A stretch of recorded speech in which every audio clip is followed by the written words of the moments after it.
The number on a card directly represents the game's difficulty, with higher numbers indicating more challenging and perilous trials. Lower numbers, like a 3, signal that many harder games are yet to come, serving as a mere introduction to the Borderlands' brutal reality. The suit defines the very nature of the challenge. Spades signify games of physical ability demanding immense strength, speed, and endurance. Clubs represent team battles, where cooperation, collective strategy, and group effort are paramount. Diamonds test intellect and critical thinking, often involving intricate puzzles or mind games that challenge logical reasoning. Hearts are the most brutal of all, representing trust and betrayal. They are specifically designed to exploit human emotions, relationships, and psychological vulnerabilities, often forcing players to make devastating choices between their lives and their friends. Understanding these distinctions is key to survival, as tailoring one's strategy to the suits can mean the difference between life and death. Players must constantly adapt their approach, whether it's through intense physical training for spades games, fostering unbreakable teamwork for clubs, sharpening their minds for diamonds,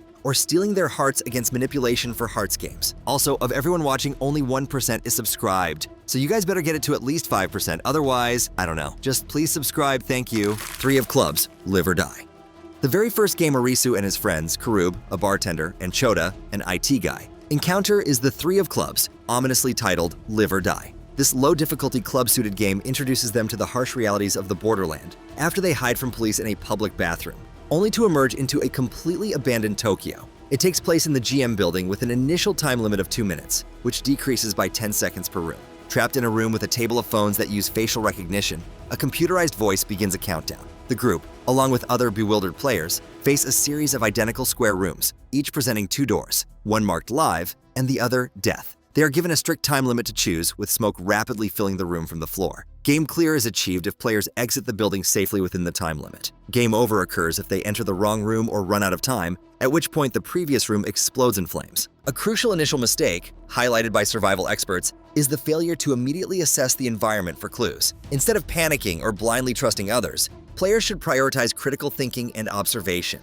A cynical woman in their group, Shibuki, immediately tells them to choose the door on the right without giving any reasoning. Her body language, shifting weight, defensive posturing, and avoiding eye contact are all signs of lying, revealing her deceit and making her advice highly untrustworthy. Chota smartly records the events on his phone, a good idea for tracking information that should have been done from the start. As the smoke pours in, panic sets in, and a schoolgirl, pressured by Shibuki, picks a door and is instantly killed by a laser from the other side. The woman, unfazed, picks the other door, which leads them to safety as the previous room explodes. Karub later takes a wild guess, and the group narrowly escapes another room. The key to beating this game lies in astute observation and deductive reasoning. A proposed strategy involves checking for traps by unscrewing light bulbs and throwing them into the next room to trigger anything. The building consists of square rooms in what turns out to be a grid of 9. Arisu, with his impressive applied knowledge as a car fanatic, employs a brilliant alternative strategy. He recalls the model and length of a BMW parked downstairs to estimate the building's overall dimensions. He then measures the room size with his feet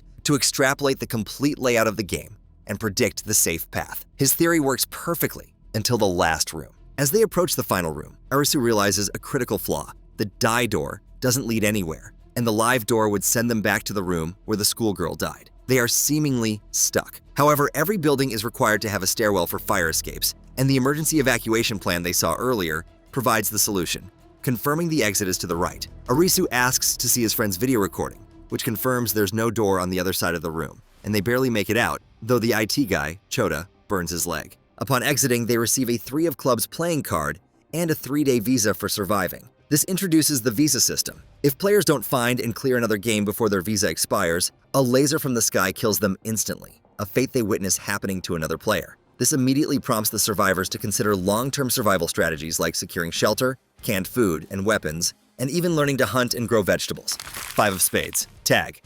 Following their narrow escape and needing to extend their visas, Arisu and Karubi enter a 5 of spades game called Tag, a physical challenge requiring strength and endurance. It takes place in a large apartment complex with a player limit of 16 and a time limit of 20 minutes. Players must run away from the tagger and find a hidden safe zone within the building. To clear the game, 2 players must simultaneously press buttons on opposite ends of the safe zone. It is game over if players fail to find the safe zone before a bomb in the building explodes, or if they are killed by the tagger. There are 2 armed killers wearing horse masks, who are revealed to be dealers. One acts as the tagger, patrolling the halls and shooting players, while the other hides inside the safe zone. A smart strategy would involve utilizing the building's vertical space. Positioning oneself at the top floor allows for quick access to every floor and the roof for safety. The attacker's mask impairs his vision, a crucial weakness to exploit that Arisu notices when the killer fails to spot them. By calling out the tagger's location, multiple players can cooperate to find the safe zone as a team. Another proposed tactic is to ambush the killer in the stairwells, where he cannot shoot around corners, by sneaking up and pushing him down the stairs to disarm him. Initially, Arisu and his friend are on the defensive, narrowly dodging bullets. The resourceful player, Chishiya, is shown using the building's electricity to charge a taser he made from scratch. Karube, a tactical genius, attempts an ambush while another player lures the killer out, but his supposed ally, a soldier, betrays them, leading to the other man's death. The soldier then cleverly uses a fire extinguisher to blind the killer after he has emptied his magazine, allowing them to engage him in hand-to-hand combat. Arisu eventually deduces the safe zone's location by noticing the tagger's unusual behavior, shooting at a door from a long distance, suggesting he was protecting it. Inside, they find another killer. Chishiya uses his taser to temporarily stun the attacker. The safe zone requires 2 buttons to be pressed simultaneously. Arisu, unable to reach both, is nearly overwhelmed when the climber girl, Usagi, hops through the window and stuns the killer with the taser. They press the buttons with 1 second to spare. The shocking twist reveals the killers were actually other players, dealers, fighting for their own survival. Krub finds a walkie-talkie on a dead player, hearing phrases like, "The answer is in our hands," and "Return to the beach." This vital information suggests an organized society of players and a central hub, the beach. Looting dead bodies for useful items or clues becomes a grim but necessary tactic. Chishiya finds a note on a killer with a strange design, which he realizes later is a subway map to the dealer's hideout. 7 of Hearts, hide and seek. The stakes escalate dramatically with the 7 of Hearts, a terrifying game of hide and seek. This Hearts game is designed to embody trust and betrayal, pushing players to their emotional limits. It takes place in the Shinjuku Botanical Garden, and players are provided with weapons like hammers and hand axes. The game has a time limit of 15 minutes, and players wear helmets with an advanced eye-tracking feature that lock around their necks. One person is designated the wolf, and the rest are lambs. The goal is to be the wolf when the 15-minute timer expires, as only the wolf survives. All lambs will die. Eye contact is the mechanic. A lamb can become the wolf by making eye contact with the current wolf, and the role can be stolen this way. In a Hearts game, immediate suspicion of everyone, especially those who have shown manipulative tendencies, is crucial. Shibuki, the manipulative woman from the first game, immediately steals the wolf role and runs away to hide. A better hiding strategy for the wolf might involve climbing a tree, making it impossible for others to lock eyes with them. The game's design forces a tragic choice, which is why it's a Hearts game. It forces players to choose between their own life and their friends. Arisu's friends, Karube and Chota, decide to sacrifice themselves so Arisu, who they believe has the most potential to survive, can live. They hide from him, ensuring he remains the wolf as time runs out. A potential, though unconfirmed, loophole was theorized. If all players could simultaneously make eye contact with their own reflections in the water, it might register everyone as a wolf, potentially leading to collective survival. The game ends with Arisu as the sole survivor, heartbroken by the loss of his friends. This profound grief fuels his resolve. He vows to channel his rage into the games, building strategies for each suit, training physically and mentally, and seeking a new, trustworthy team. 4 of Club's distance. The climber girl from Tag, Usagi, finds a miserable Arisu and encourages him to keep going, reminding him that his visa will expire soon. They head to a new game, the 4 of Club's Distance, a team-based challenge set in a highway tunnel with a bus. It has a time limit of 2 hours. Players must endure trials and reach the goal within the time limit. Their phones provide a counter showing their distance from the goal. Game clear is achieved when players reach the goal. Game over occurs if they fail. The initial impulse for many is to run, believing the goal is simply a certain distance away. This is a mistake, as a club's game is about teamwork, not just endurance. A strategic approach would involve exploring the bus and tunnel for clues or gasoline first. The game's true objective, surprisingly, turns out to be the bus itself. A giant sign on the bus's gas tank door reads, "Goal," a clue they missed. The phone meter, indicating distance 0, was also a hint that they were already at their destination. As they run, they encounter an aggressive Black Panther, a deadly obstacle that kills one of the players. They scare it off with a flare Usagi found in a car. Later, they reach what they believe is the end of the tunnel, only to find a steel wall that is about to burst from water pressure. Just as a tsunami floods the tunnel, Arisu, having figured out the bus was the goal and refueled it with diesel from a motorbike they found, manages to drive back and save Usagi from the deluge. When they climb out of the bus, they see that it was the goal this whole time. Several other games are briefly shown being cleared by various characters, particularly members of the beach. 2 of Clubs, Hunting Competition.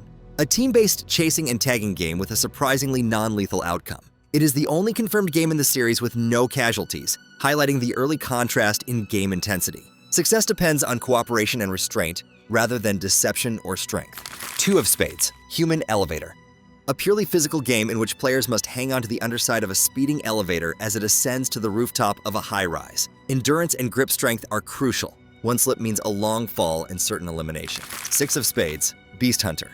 Set in an abandoned amusement park, this game tasks players with defeating a horde of animatronic or AI-controlled beasts. Militants from the beach are seen wielding rifles and pistols, indicating the need for firepower and organized assault tactics. 10 of clubs, bingo and match factory.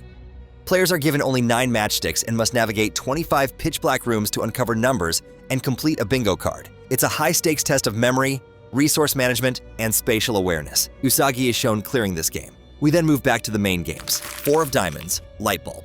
After arriving at the beach, a seemingly utopian society of players, Arisu's wit is tested in the 4 of diamonds game, light bulb. This intellectual challenge is set in a room adjacent to a swimming pool with a massive live transformer overhead. In a room with a single light bulb, players must identify which of 3 switches, A, B, or C, in an adjacent room turns it on. Players may flip any switch with the door closed, but while the door is open, they may only flip a switch once. The water level in the main room is rising, and if it touches the electrical wires, everyone dies. Game clear is achieved if the group correctly guesses the switch. Arisu's brilliant solution demonstrates a deep understanding of physics and logical deduction. He has the door closed and flips switch A, leaving it on for a while to generate heat. He then turns off switch A, opens the door, and flips switch B. Inside, he checks the bulb. If the bulb is on, then switch B is the answer. If the bulb is off but warm to the touch, then switch A is the answer. If it's off and cold, then switch C must be the answer. This display of applied knowledge allows him to solve the puzzle just in time, proving his worth to the beach's executives. An alternative and perhaps simpler strategy would be to use the provided waterproof phones to record video inside the room, allowing them to see which switch activates the light without ambiguity. 10 of hearts, witch hunt. While Arisu is imprisoned for attempting to steal the beach's card collection, the entire resort becomes the arena for the 10 of hearts game, witch hunt. As a hearts game, it is meticulously designed to sow distrust, paranoia, and chaos. Players are thrust into a horrifying scenario where they must identify the murderer of a young woman, Momoka, and burn the witch in a large bonfire, the Fire of Judgment. Failure to do so within the 2-hour time limit means everyone dies. This immediately places everyone under suspicion, and initial accusations quickly turn into a mass slaughter, with the militant faction led by a Goonie shooting everyone and burning bodies indiscriminately. The key to winning is to resist panic and critically examine the evidence instead of turning on each other. The murder weapon is an ordinary knife, inconsistent with the militants' firearms. Arisu, freed by Usagi, thinks like the game designer and realizes the game's setup exploited the chaos following the death of the beach's leader, Hatter. He deduces that the victim must have been killed before the game even started. The crucial twist, Momoka is the witch herself. She was a dealer who volunteered to die for the game, stabbing herself in the heart. A forensic scientist confirms this as the fingerprints on the knife show a reverse grip. The game's only requirement was to burn her body in the fire. The game concludes with the beach burning down and the final numbered card, the 10 of hearts, being collected. This reveals the shocking truth about dealers hiding in plain sight among the players. King of Spades, survival. With the numbered cards collected, the second stage of games begins. The face cards. The King of Spades game is a citywide manhunt, a constant ambient threat across Tokyo. A highly skilled gunman in a cloak relentlessly pursues any players not currently participating in other games. The game is cleared for any players who outlive or defeat him. Upon the king's appearance, survivors scatter in panic. The most effective strategy is to proactively eliminate him by luring him into a trap rather than simply running. This involves utilizing the city's vertical space to gain an advantage, as the king is unlikely to be looking up while there are targets in front of him. Specific tactics proposed include choke points, luring him into narrow alleyways where movement is restricted. Vertical ambush, attacking from above with heavy objects while he is reloading or otherwise distracted. Exploiting blind spots. His cloak restricts peripheral vision, a blind spot that can be manipulated in a 3-dimensional trap. Collaboration. Rallying other survivors to the cause dramatically increases the chances of success. Arisu, Usagi, and their allies, including a redeemed Aguni, eventually confront the king. They devise a plan to lure him into a drugstore filled with aerosol fumes before setting off a homemade grenade given to them by Chishiya. The group distracts the gunman and lures him into an alley. In a final desperate move, Aguni grapples with the king inside the pharmacy as the grenade detonates, setting off a huge explosion that finally kills the King of Spades. King of Clubs, Osmosis.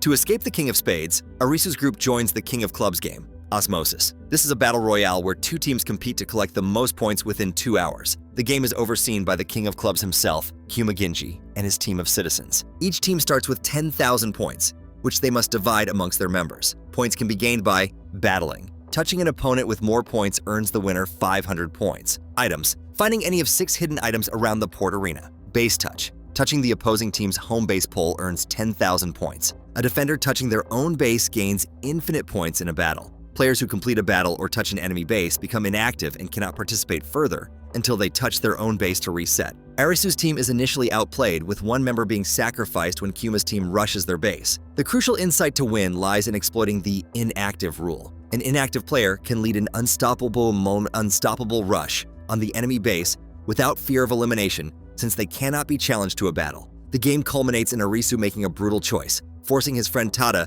to sever his own hand to give Arisu his bracelet, which contains over 10,000 points. With these combined points, Arisu challenges and defeats Kayuma in a final handshake battle, winning the game. Jack of Hearts, Solitary Confinement. Simultaneously, Chishiya enters the Jack of Hearts game, Solitary Confinement, an intense psychological challenge set in Teo Prison. It has a player limit of 20, and there is no round limit, only a 1-hour time limit per round. Players wear explosive collars. Players must guess the card suit symbol on the back of their own collar at the end of each round. They cannot look at their own symbol and are eliminated if they guess wrong. The crucial twist, the Jack of Hearts is one of the players among them, and to win, the Jack must be eliminated. The most effective approach is to work together, but with extreme caution. The Jack's survival depends on other players dying, making them the most dishonest player. Instead of splitting into small, vulnerable groups, the smartest strategy is to turn the game into a werewolf scenario, where the group interrogates each person to identify the killer hiding among them as a team. By masterfully planting seeds of doubt, observing who lies, and forming temporary alliances, Chishiya successfully identifies the Jack of Hearts, Enji Matsushita. The Jack is eliminated, and Chishiya walks out victorious. Queen of Spades, Checkmate. While Arisu is recovering, Usagi joins the Queen of Spades game, Checkmate, a large-scale tag game. It involves one team of 16 players against a challenger team of 4, including Arisu and Usagi. There are 16 5-minute rounds. 2 teams alternate turns chasing the other and pressing the buttons on their opponent's harnesses. If a player's button is pressed, they are converted to the opposing team in the next round. The team with the most players after all rounds wins. Arisu's blue challenger team starts at a significant disadvantage. Key strategies for survival include splitting up, using the environment to hide in shafts and vents, and a clever tactic of wearing harnesses backward to make the button nearly impossible to press from behind. The tide turns when Usagi convinces several converted players to switch their loyalty back, arguing that the true goal is to return to the real world, not to play the game forever. In the final rounds, they use teamwork and a chain pulley system to make a crazy comeback, winning the game. King of Diamonds, Balance Scale. The King of Diamonds game, Balance Scale, is a mind-bending intellectual challenge taking place at the Supreme Court. The 5 players, including the King of Diamonds, a lawyer named Kuzuryu, are buckled into seats under a scale filled with sulfuric acid. Contestants choose a number between 0 and 100. The average of all chosen numbers is then multiplied by 0.8. The person whose number is closest to that result is the winner. Other players each lose 1 point. Reaching 110 points causes the acid to pour over the loser. As players are eliminated, new rules are introduced to increase the complexity, such as invalidating tied numbers or punishing a correct guess. The game initially seems to favor cold, logical deduction, but the ultimate victory comes from understanding the king's psychology. Chishiya realizes that Kuzuryu is racked with guilt and wants to impose his own version of fairness on the world. By manipulating his perception of honesty and challenging his ideals, Chishiya forces him into predictable choices. In the final showdown, Chishiya bluffs about his choice, forcing the lawyer to base his decision on trust and principle rather than logic, which ultimately leads to the king's own demise. Other face cards, Montage. These games appear mostly in quick flashbacks or montage sequences in Season 2, as characters push toward collecting all the face cards. While shown briefly, enough is revealed to identify their core mechanics and themes. Queen of Clubs, Balance Beam Tower. A test of coordinated teamwork and physical stability. Teams must stack themselves on narrow beams suspended across a bridge, requiring careful movement and synchronization. One misstep by any player can collapse the entire group. Jack of Clubs, Tower Takedown. A brutal melee arena game set in a vertical obstacle tower. Only one weapon is available to be shared among all participants, forcing uneasy alliances, betrayals, and strategic takedowns. Agility and hand-to-hand combat skills are vital. Jack of Diamonds, Logic Grid Bomb. A lethal puzzle challenge that resembles a minefield. Players must use logic to step across a grid without triggering any hidden bombs. One incorrect calculation results in instant elimination. Purely intellectual with no room for trial and error. 7 of Spades, Boiling Death. Seen in a flashback, this game takes place in a large stadium where underground geysers of boiling water erupt randomly. Players must escape before the entire structure collapses. Heya Akane is shown surviving this extreme endurance trial. We then move on to the last games. King of Hearts, Maze of Self.